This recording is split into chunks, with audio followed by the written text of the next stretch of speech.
Assalamualaikum warahmatullahi wabarakatuh. Selamat datang di video pembelajaran triase bencana dan evakuasi untuk mata kuliah keperawatan gawat darurat dan manajemen bencana. Pada video kali ini kita akan mempelajari tentang apa sih triase bencana dan prinsipnya yang membedakannya dari triase pada kondisi biasa. Kemudian kita juga akan mempelajari proses dari triase bencana serta kategori triase yang digunakan dalam bencana. Kita juga akan mempelajari algoritma start atau jump start, algoritma yang banyak digunakan dalam situasi bencana. Kemudian kita juga akan mempelajari tentang evakuasi dan bagaimana teknik-teknik evakuasi korban menggunakan alat yang minimal atau tidak menggunakan alat sama sekali. Triase sendiri dalam arti katanya yaitu mengurutkan. Dalam bencana, triase ini merupakan proses mengurutkan secara prioritas mana korban yang paling membutuhkan dan mendapatkan perawatan segera. Serta prinsip dari triase dari bencana ini adalah menyelamatkan korban sebanyak-banyaknya. Ini yang akan membedakannya dari triase dalam kondisi biasa. Dalam kondisi bencana ataupun mass casualty, jumlah korban itu lebih banyak daripada jumlah sumber daya yang ada, baik itu sumber daya manusia maupun fasilitasnya. Sehingga triase yang dilakukan dalam bencana ataupun mass casualty haruslah cepat, efisien, sehingga tindakan yang diberikan lebih optimal dan bisa menyelamatkan nyawa sebanyak-banyaknya. Dalam bencana, triase dilakukan dalam dua setting, pre-hospital dan intra-hospital. Kalau kita lihat di sini, ini adalah zona-zona di dalam bencana, mulai dari yang paling atas itu incident site, artinya itu adalah zona terjadinya bencana, kemudian lebih keluar lagi yaitu treatment area. Di sini petugas kesehatan profesional yang akan memberikan penata laksanaan yang dibutuhkan, kemudian pasien-pasien yang sudah stabil kemudian akan dipindahkan ke rumah sakit. Ya, jadi di sini ada transport zone di mana ambulans ataupun helikopter ataupun kendaraan evakuasi lainnya disiapkan. Kemudian korban akan ditransfer ke fasilitas kesehatan yang sesuai ataupun yang dibutuhkan.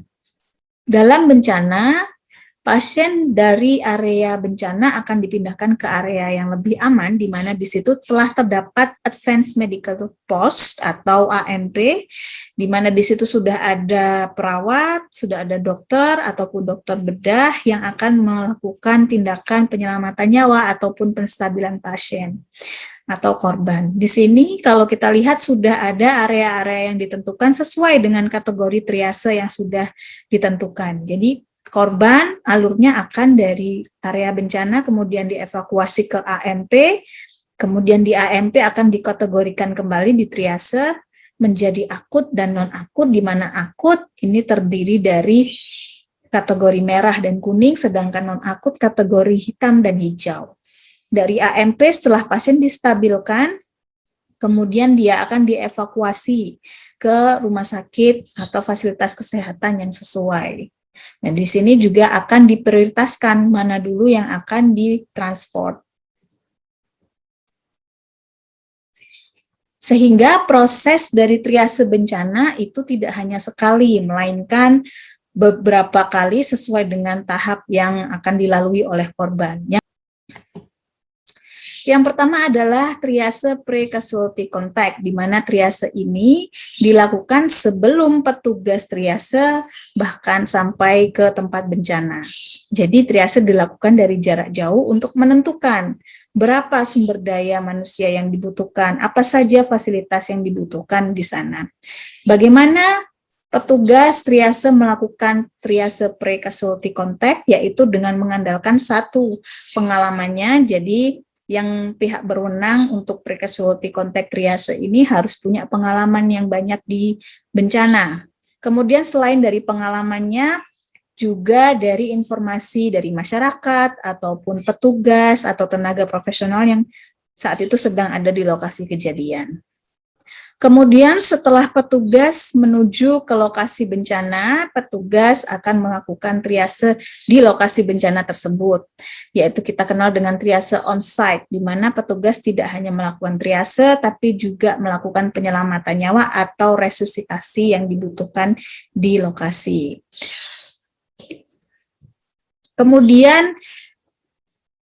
Kemudian korban-korban yang sudah ditriase di lokasi bencana akan dievakuasi ke lokasi yang lebih aman, di mana di situ sudah ada petugas kesehatan, dokter, perawat yang sudah standby dan mendirikan pos tadi ya, AMP, Advanced Medical Post.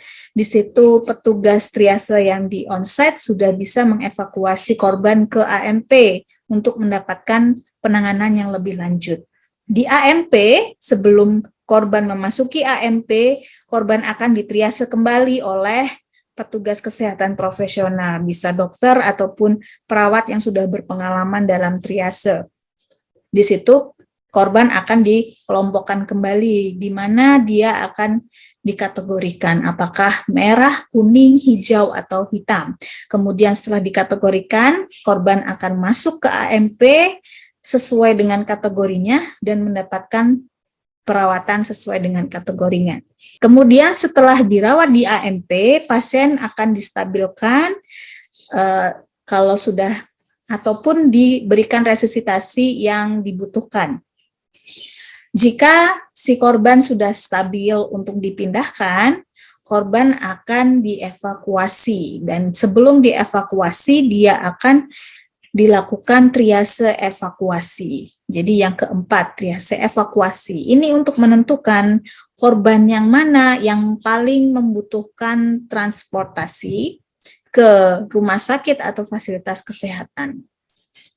Kemudian setelah dievakuasi dan dirujuk ke fasilitas kesehatan yang sesuai, dalam hal ini rumah sakit, maka rumah sakit juga akan melakukan triase. Jadi 1, 2, 3, 4, 5 ada 5 tahap triase yang akan dilalui oleh korban. Setiap kali dia akan direevaluasi dan dikategorikan kembali. Di rumah sakit pun seperti itu, walaupun di rumah sakit tetap triase yang digunakan adalah triase mass casualty atau bencana, yaitu mengutamakan penyelamatan korban sebanyak-banyaknya. Sehingga akan berbeda di rumah sakit apabila kondisinya biasa dan kondisinya mass casualty, di mana korban lebih banyak daripada sumber daya yang tersedia. Kemudian triase sendiri akan dikategorikan menjadi merah, kuning, hijau, atau hitam. Ini adalah kategori yang paling umum digunakan dalam triase bencana, di mana kategori merah ini yang paling emergency, yaitu dilihat dari indikator respirasi, nadi, dan status mental atau kesadaran. Jadi dari respirasi dapat dilihat di sini untuk kategori emergency dia lebih dari 30 kali per menit. Kemudian nadinya CRT lebih dari 2 detik atau nadi perifer tidak teraba, dan status mentalnya tidak mengikuti perintah. Kemudian untuk kategori kuning dia respiratory rate-nya masih kurang dari 30 kali per menit, CRT-nya juga kurang dari 2 detik, dan status mentalnya mengikuti perintah atau sadar.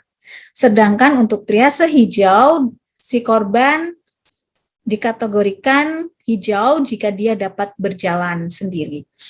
Kemudian triase hitam, ini adalah untuk korban yang meninggal, jadi tidak bernafas, sudah dilakukan jaw thrust atau pembukaan airway pun dia masih tidak ada nafasnya, ini bisa dikategorikan hitam. Namun bisa kita lihat dengan spesifik di satu algoritma, jadi kita punya satu algoritma namanya START untuk dewasa dan Jump Start untuk anak-anak. Algoritma yang sebelah saya ini adalah gabungan antara START dan Jump Start.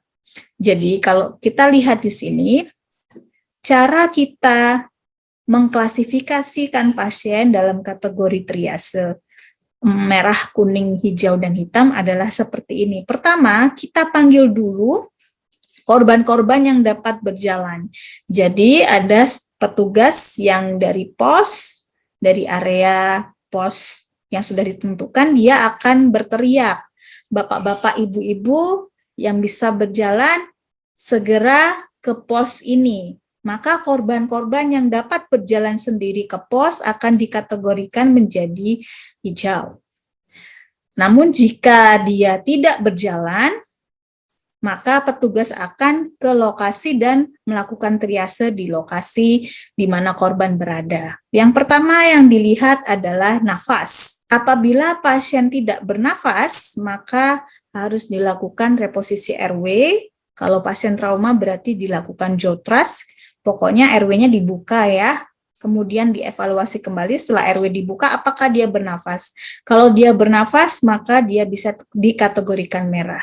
Tapi bagaimana jika tidak bernafas? Ada dua. Kalau untuk dewasa, dia sudah dibuka RW-nya tidak bernafas, maka dia langsung dikategorikan hitam. Kalau anak-anak, dia perlu diberikan 5 kali rescue breathing. Kalau dia bernafas, berarti dia bisa kategori merah. Kalau dia tidak bernafas, hitam. Jadi yang membedakan antara anak dan dewasa adalah di anak, harus di rescue breathing dulu, baru bisa dikategorikan merah atau hitam. Kalau dewasa, ketika dia dibuka jalan nafasnya tidak bernafas, dia langsung dikategorikan hitam. Tapi ketika dilihat dia bernafas atau tidak, ternyata si korban bernafas, maka dilihat respiratory rate-nya. Pada dewasa, jika dia lebih dari 30 kali per menit, pada anak-anak jika dia kurang dari 15 kali per menit atau lebih dari 45 kali per menit, maka dikategorikan merah atau emergen.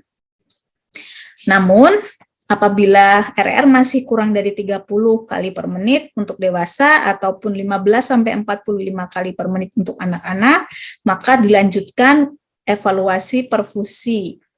Di perfusi kita lihat CRT-nya dan nadinya. Pada korban yang CRT-nya lebih dari 2 detik, maka dia dikategorikan merah. Apabila pada anak, jika nadinya tidak teraba, dia dikategorikan merah. Kemudian, apabila dalam perfusi dievaluasi ternyata ada nadi, dan CRT-nya kurang dari 2 detik, maka dikaji status mentalnya atau kesadarannya dengan memberikan perintah untuk pasien dewasa. Untuk pasien dewasa, jika dia tidak mengikuti perintah, maka dia dikategorikan merah. Kalau dia mengikuti perintah, dia dikategorikan kuning. Jika pada anak-anak, kita menggunakan AFPU. Triase medikal yang dilakukan sebelum korban masuk ke ANP, seperti tadi yang saya jelaskan, tujuannya adalah untuk menentukan perawatan apa yang dibutuhkan oleh korban. Korban dikategorikan merah apabila dia membutuhkan stabilisasi yang cepat dan intensif. Tujuannya apa? Agar dia segera stabil dan dapat segera ditransportasikan ke fasilitas rujukan atau mendapatkan penanganan lebih lanjut. Kemudian apabila korban membutuhkan monitoring tepat, kemudian penanganannya dapat ditunda, maka dia bisa dikategorikan ke kuning. Pada kategori kuning, korban akan mendapatkan penanganan seperti pemasangan infus, kemudian dia akan dimonitoring, akan adanya perburukan, dan akan ditangani sesegera mungkin. Namun setelah stabilisasi kategori yang merah. Namun apabila korban mendapatkan luka yang ringan, maka dia akan dimasukkan pada area hijau, di mana dia akan mendapatkan perawatan luka ataupun bidai untuk fraktur yang minimal. Kemudian apabila korban meninggal, dia akan dimasukkan ke kategori hitam atau dipindahkan ke kamar jenazah di ANP. Di triase evakuasi, jadi setelah korban distabilkan dan siap untuk ditransport, akan ada seorang koordinator ANP yang paling berpengalaman, yang memegang wewenang, dia akan memutuskan siapa yang akan ditransport terlebih dahulu berdasarkan triase yang telah dilakukan. Pada triase evakuasi, kategori yang digunakan sama, merah, kuning, hijau, dan hitam. Korban dikategorikan merah apabila dia butuh segera untuk ditransfer ke rumah sakit tersier menggunakan kendaraan ambulans yang lengkap, fasilitasnya, dan didampingi oleh dokter ataupun tenaga kesehatan yang berpengalaman. Korban dalam kategori ini membutuhkan tindakan bedah untuk menyelamatkan nyawa ataupun menyelamatkan fungsi tubuh, ataupun korban membutuhkan perawatan di ICU. Untuk kategori kuning, berarti korban ini dapat ditransport setelah semua korban dalam kategori merah sudah ditransport, maka kuning bisa ditransport. Jadi kuning masih bisa menunggu setelah semua kategori merah diberangkatkan.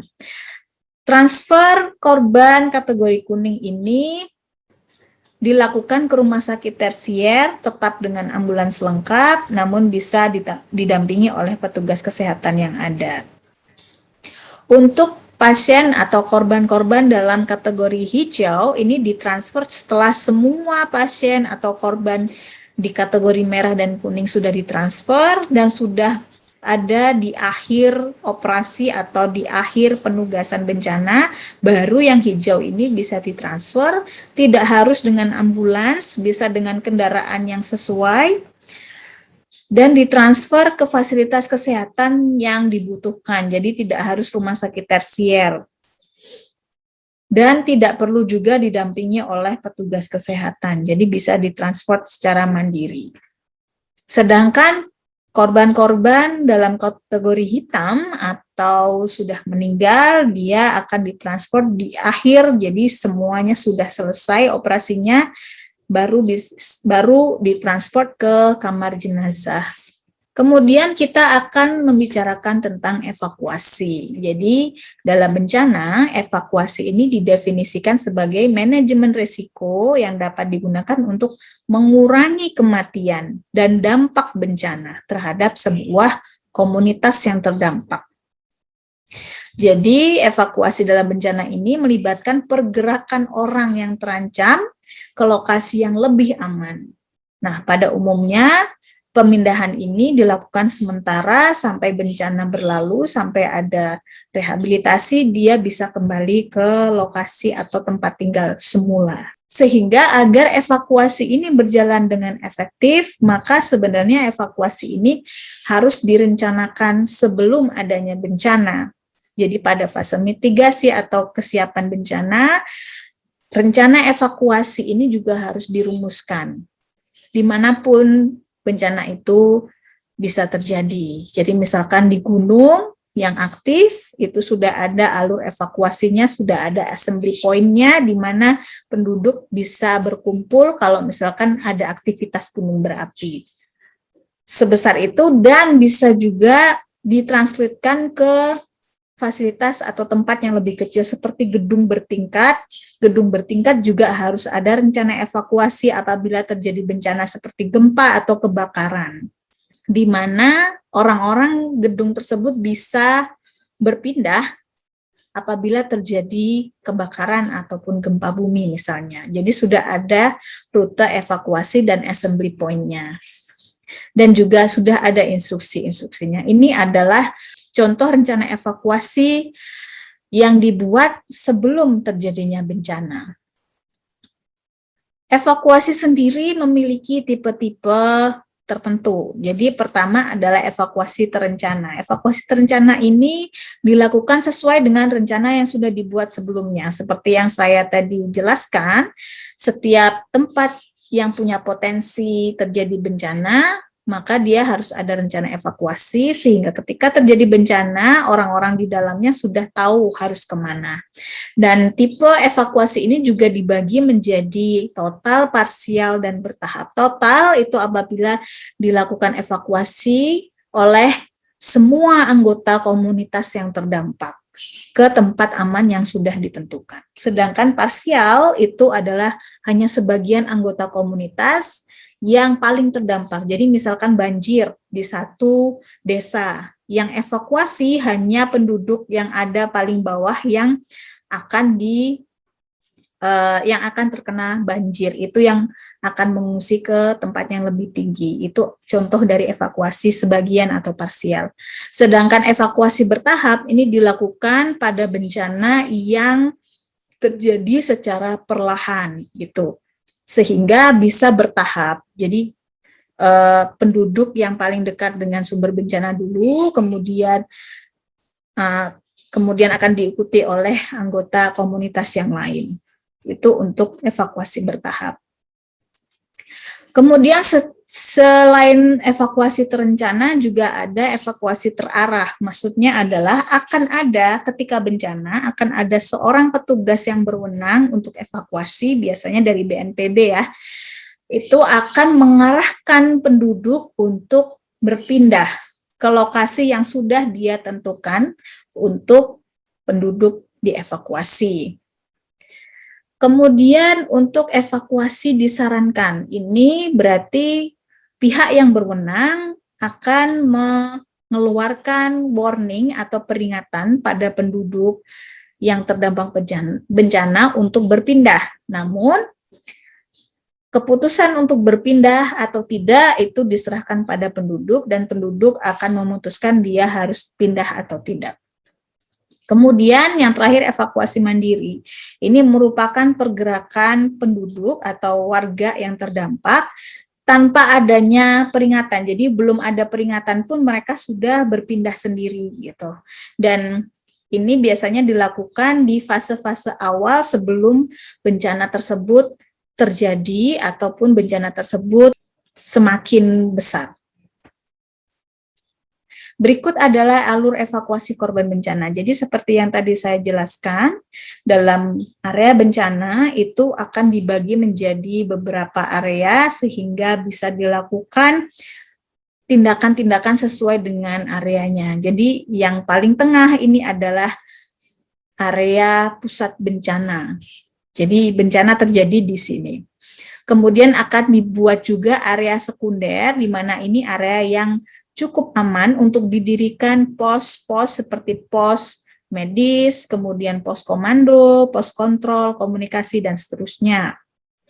Kemudian area lebih aman lagi yang paling luar ini adalah area tersier, di mana seperti media massa, masyarakat, kemudian keluarga dari korban bisa berkumpul. Di sini juga bisa diletakkan dapur umum untuk korban-korban yang harus mengungsi.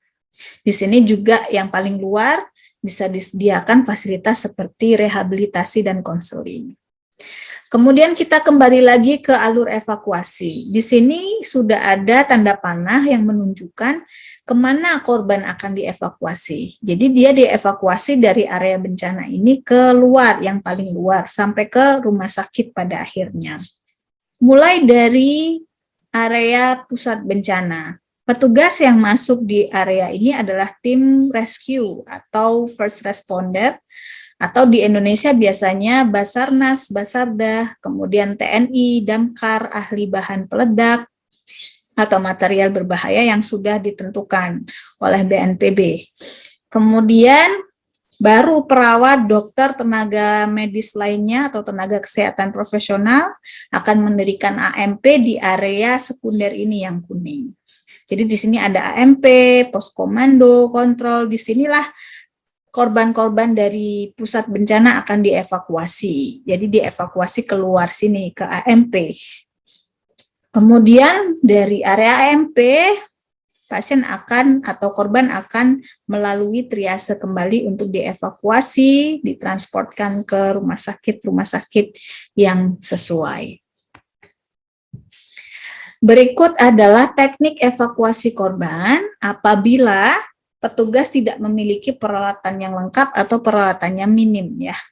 Jadi ini manual. Yang pertama yang paling atas itu adalah human cradle, jadi dipopong. Kemudian yang sebelahnya ini adalah human crutch atau kita berlaku sebagai tongkatnya pasien gitu ya. Jadi si korban ini sadar dan bisa berjalan sebenarnya, tapi harus dibantu karena mungkin ada cedera di kakinya. Kemudian di sini juga ada digendong di belakang atau istilahnya pick a bag. Pick a bag ini untuk korban yang masih sadar ya, jadi bisa berpegangan ke kita. Kemudian ada pick a bag reverse, jadi ini ngadep depan, kalau ini menghadap ke belakang. Menghadap depan ini kalau korbannya tidak memiliki trauma di abdomen. Kalau korbannya memiliki trauma abdomen, maka pick a bag yang reverse. Jadi perutnya ada di belakang, tidak di punggung kita. Kemudian ada juga fireman's lift, jadi dia dibopong di atas seperti ini. Kemudian bisa juga dilakukan rescue crawl. Ini cocok untuk tempat-tempat yang sempit, seperti terowongan atau tempat-tempat sempit lainnya di mana tidak bisa berdiri ataupun bergerak dengan bebas. Jadi penolongnya merangkak dengan membawa si korban. Kemudian di sini ada to drag, di drag ya, jadi diseret si korbannya dengan menggunakan kedua kaki penolong di ketiak dan juga salah satu tangan penolong mengamankan kepala agar tidak terseret. Kemudian di sebelahnya juga ada bowline drag, jadi menyeret dengan menggunakan tali. Itu untuk evakuasi dengan satu orang penolong. Untuk evakuasi dengan 2 penolong atau lebih bisa dilakukan langkah-langkah seperti ini. Jadi yang pertama fore and aft. Ini untuk korban yang tidak sadar, yang paling jauh dari saya, yang atas. Kemudian untuk korban yang masih sadar bisa duduk. Ini bisa dilakukan hand seat atau kita membuat seperti tempat duduk dari tangan. Jadi ada two-handed seat, ada three-handed seat, dan ada four-handed seat. Namun untuk korban yang tidak sadar dan dia mengalami trauma atau cedera yang banyak di tubuhnya, kita bisa menggunakan selimut. Jadi di sini ada yang namanya blanket lift, menggunakan selimut untuk mengangkat si korban dengan bersama-sama. Paling tidak 2 penolong yang mengangkatnya. Kemudian apabila korban dapat berjalan tapi butuh bantuan, jadi dia mengalami cedera ringan, bisa juga human crutch tapi yang 2 orang. Demikian untuk materi triase bencana dan evakuasi. Terima kasih atas perhatiannya dan silakan dikerjakan kuis yang ada di modul. Terima kasih.